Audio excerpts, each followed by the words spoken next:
ఒక చిన్న సగటు కాశీలో వెళ్ళడం జరిగింది. బుర్రా భాస్కర్ శర్మ గారు తమ ప్రవచనంలో చెప్పిన విషయం ఇది. ఏమన్నారంటే, బెంగళూరులో భాగవత ప్రవచనం జరుగుతుండగా, ఒక దేవాలయంలో జరుగుతుండగా పక్కనే హాస్పిటల్ ఉంది.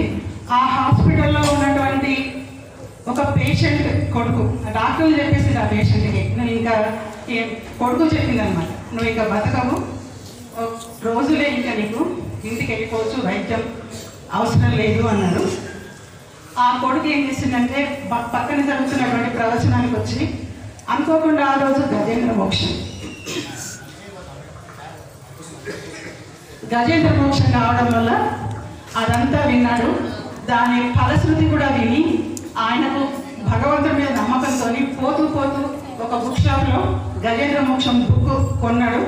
కొని తండ్రి మంచం పక్కని కూర్చొని కుడి చేతిని ఒక గ్లాసులో నీళ్ళు పెట్టి ఆ నీళ్ళలో కుడి చేయిని పెట్టి మొత్తం గజేంద్ర మోక్షం చదివి ఆ నీటిని తండ్రి చేత తాగించింది. తాగిన తర్వాత 2 రోజుల్లో డిశ్చార్జ్ చేస్తున్న డాక్టర్లు చివరిసారిగా ఆయన పరీక్షించినప్పుడు డాక్టర్లే విచిత్రపోయిందట.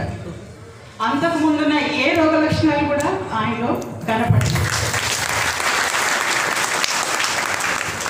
ఆ కొడుకు తండ్రిని తీసుకొని వచ్చి ప్రవచనం చేసినటువంటి ఆ స్వామి దగ్గరికి వచ్చి ఆయన కాళ్ళకు దండం పెట్టి జరిగిన విషయం ఇది అని చెప్పినాడు.